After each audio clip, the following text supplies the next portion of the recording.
Hey guys, what's going on? I keep getting requests, not so much as when it was completely hot, but I never addressed the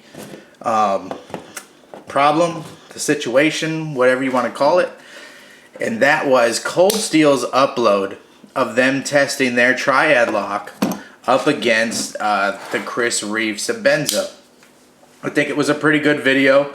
I think it demonstrates a lot of stuff that a lot of us have said all along, is that the Coldsteel Triad lock, in my opinion, is the strongest folding locking system that there is. Now, that does not mean it's perfect, in my opinion. Some people, this might be all they want to buy is the Coldsteel knives, especially now that they come in the CTS XHP, which is a great high-end steel, right?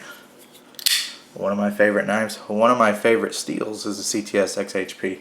I still have not picked up one of the mini recons in the clip point in the new CTS XHP.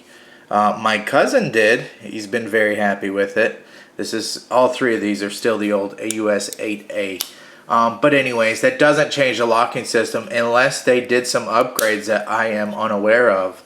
But as I know, there's not. It's the same thing here. So one of the drawbacks of the Coldsteel lock, first I guess I should address that I have a video somewhere, maybe I'll put it in a link if I can find it, going all over the inside guts of the Triad lock. And maybe I should have done that for this video, but I think by now most of you guys understand exactly how that works. If you don't, check out my video or one of somebody else's videos that will show why that stop pin in there changes up the whole game compared to a regular lock. Cliff Notes version is this transfers all the energy when you're cutting, right, back this way, which pivots, and this back of the tang is mating with the back of this lock bar, and the lock bar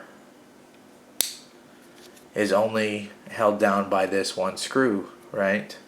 So that's how it's, so this is really your stop pin. All that's being transferred out. Well, anytime you start transferring energy down any sort of distance, think about your motor in your car puts out so much horsepower, but by the time it gets to the rear wheels or the front wheels, all that torque has been lost and all that. So some of the strength has kind of been lost here. And that may not be 100% exactly how this works, but it does have a little bit of this. Watch. I know you can't see it, but you can feel this flexing up and down. And some are much better than others. Spyderco does do a really good job, but not perfect that I have seen. But very good. Very, very serviceable. This is one of my favorite go-to knives when I have stuff to do. Some sort of remodeling around the house. Whatever. If I had to cut down a refrigerator box, this might be a knife that I'd grab. But anyways, so the Coldsteel has the Triad lock with the bar in there again. So none of that really surprises me. This transfers any kind of force up into this stop pin right here, and then it also, this locking bar is hooked down into the back of that, just like a standard mid-lock, back lock, whatever you want to call it. So anyways, what I'm trying to say is that look at your old Buck 110s. They may have a little bit of up and down play, maybe, right? They probably do a little bit if you really flex it. Most Coldsteel knives do not. This is absolutely extremely solid. It's hard to say like a fixed blade, okay? I'm not being paid by Coldsteel, obviously not Reeve to do this video, but just giving some opinions here, some of my thoughts. Very, very strong. We already agree, or we should agree, or at least I'm telling you, I think, that the back lock is a great, great lock. Now, it's kind of not convenient, although once you get used to them, you can use them pretty easily. I mean, I have no problem. I hit it like that, swing that down. Some people will hit it on the back of their leg or something, and then hit it down. So they're not too hard to use once you get used to them. Now, if you're doing something like a buck 110 rear lock, you might have to spin the knife around this way, hit the button on the back, and then kick it up with your palm, and then you can close it. So, anyways, service, I was going to say service, but it has nothing to do with service. Usability is a little bit easier on a frame lock, I feel. It's a little more intuitive. This feels like a knife should feel. Or maybe it's just in my head because, here it comes, you ready for it? Titanium frame lock is my favorite locking system.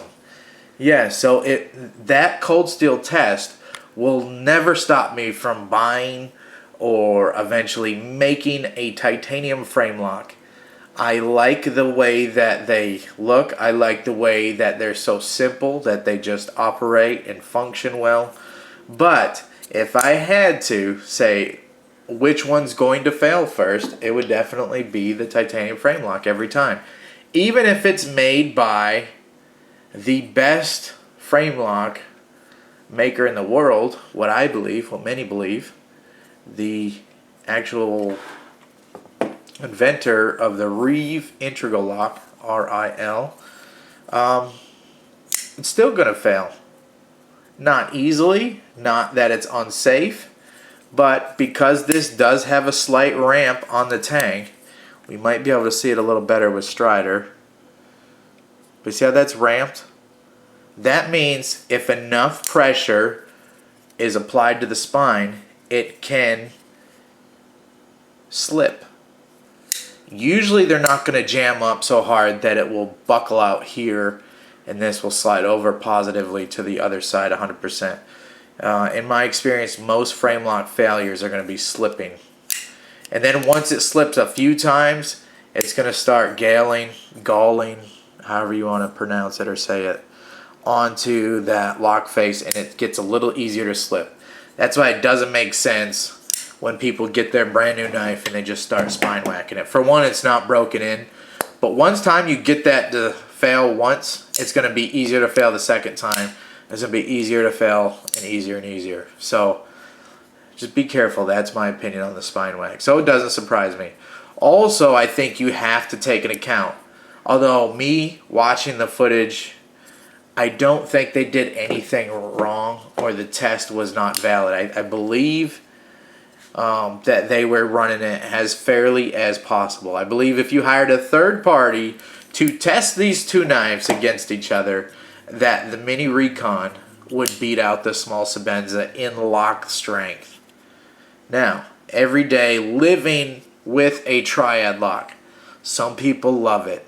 Okay, this is a great knife. Believe me, it is a powerhouse of a knife, especially for the money, especially for the locking strength that you're getting. But the button is a little harder to depress. I've got this one pretty well broke in by now, so that's not too tough. Some of them are a little harder than others, especially when you get up into something like the Lawman.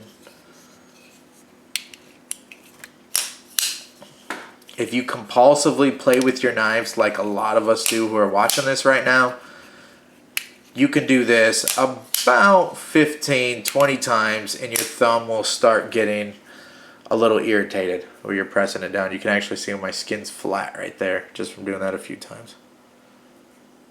From pressing it down.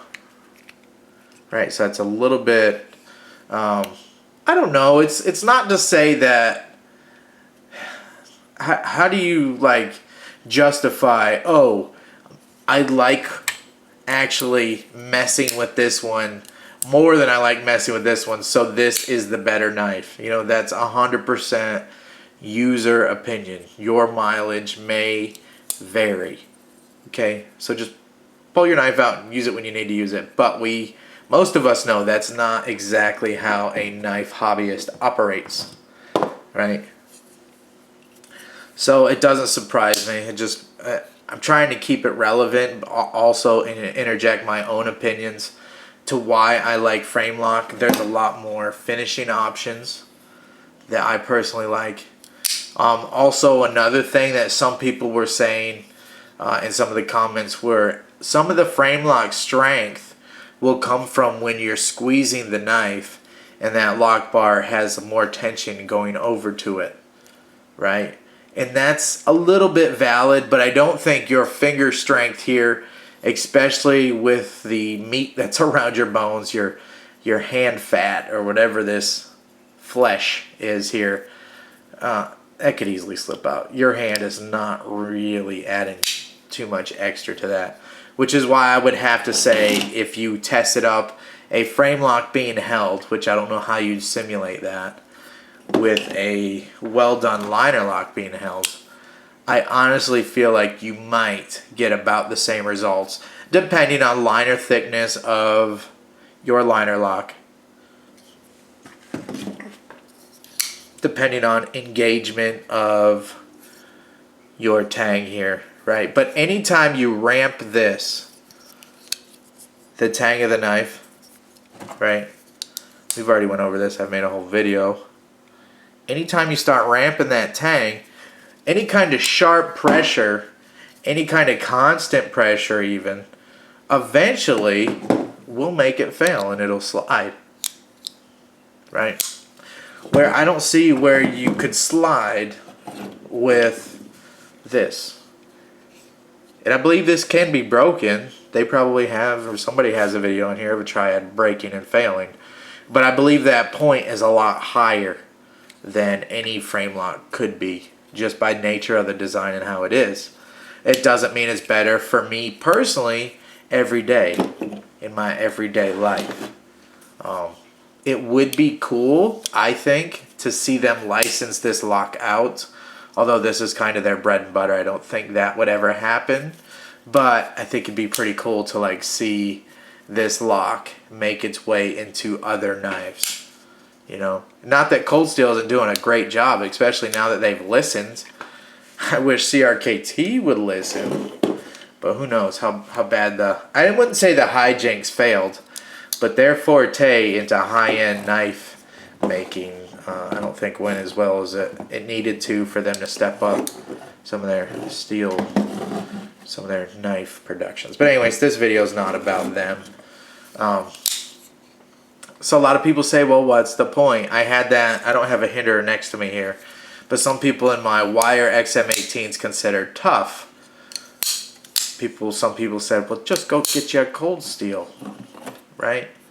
And I can't say that those people are wrong, but I can say that they're different knives. They're totally different knives. If you are a knife enthusiast, a knife hobbyist, and you enjoy the artwork side of things, and also ease of use, to me this feels a lot more natural, but maybe because I've done it a lot more times. Do you know what I mean? To me it looks a lot better. To me, a well done frame lock has not failed on me to where I've been cut. So to me, they've done everything I've ever needed them to do.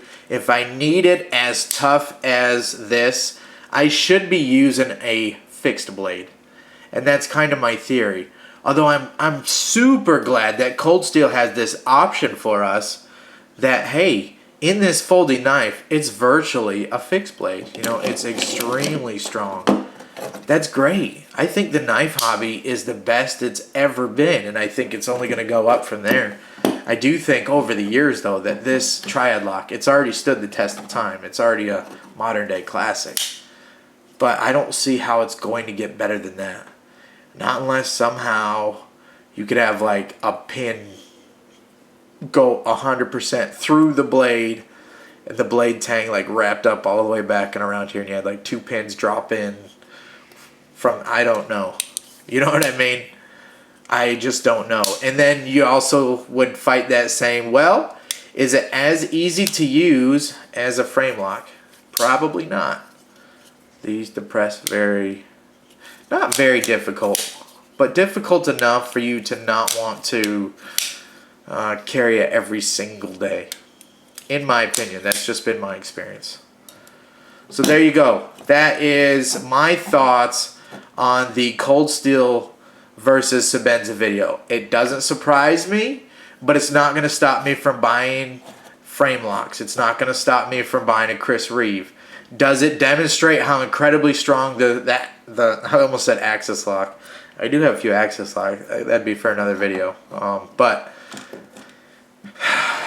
yes, it does, especially when you consider the value. I think I paid like 35, 40 bucks for this knife. So this is like 60, is like 35, 40, something like that.